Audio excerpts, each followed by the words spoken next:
The Victorians were fascinated by crime, and Sherlock Holmes fed an insatiable appetite for the excitement of the criminal underworld.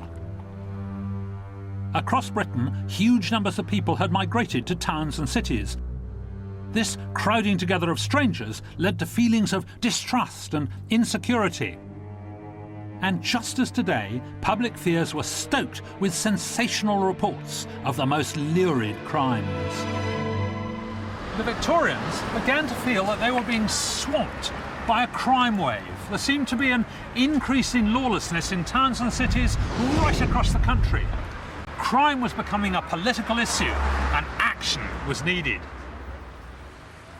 In 1829, Sir Robert Peel introduced bobbies or peelers to London, and in 1839 the Birmingham force appeared.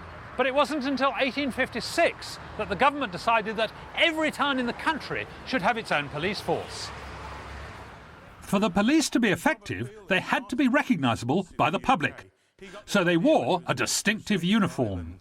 The early uniform started off with a top hat like that. Great.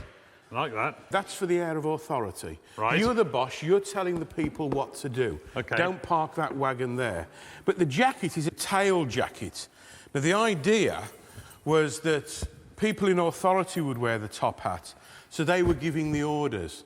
But the tail jacket is like a servant's jacket for servitude. The public were paying us our wages, but we were telling them what to do. So they are the masters and we are the servants. Quite a tricky relationship. It's a very unusual relationship. Now, it's a nice jacket, but it doesn't seem to have any pockets. No need for pockets at all. We didn't start having pocketbooks till the 1890s. But what about evidence? The prisoners were dealt with the next day. There was none of this giving them bail and going on remand. They'd do a runner and go to another town. Right. Statement taking didn't come in really till the late 1880s. Gosh. And then what's on us this? Now, this is your cutlass. That's You will a wear vicious that at brute, all isn't it? times. Oh, that's a vicious weapon, isn't it? I wouldn't like to be on the receiving end of that. Policemen had to be trained in cutlass drill before they were allowed out on the streets. The police could stop crime as it happened, but only if they were in the right place at the right time. All too often they weren't. For some notorious criminals, it was all too easy to escape the long arm of the law.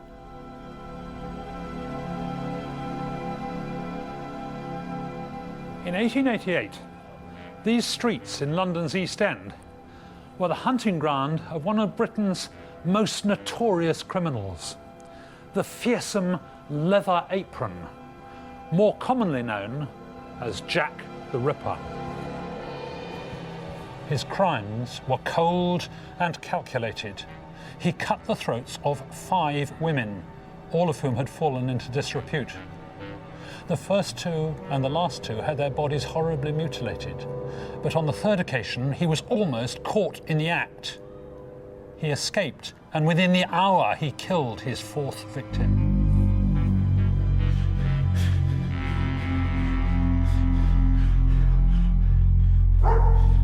The Victorians were already terrified about crime, and these murders really touched a raw nerve.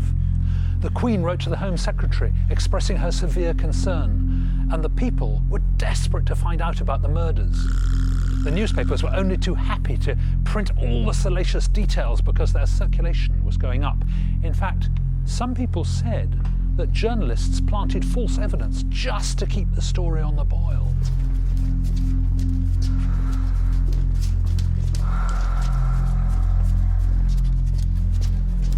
The police came in for a lot of criticism for their handling of the case. They put out extra patrols and stakeouts in the streets, and they tried entirely new techniques. They got bloodhounds in. It was the first time they'd ever been used to try and track down the criminal. And while the bloodhounds were in London, there was no murder, and the police decided they were too expensive to feed and sent them home. Come on, dogs. And then the Ripper started again. There were plenty of suspects, but the Ripper was never caught.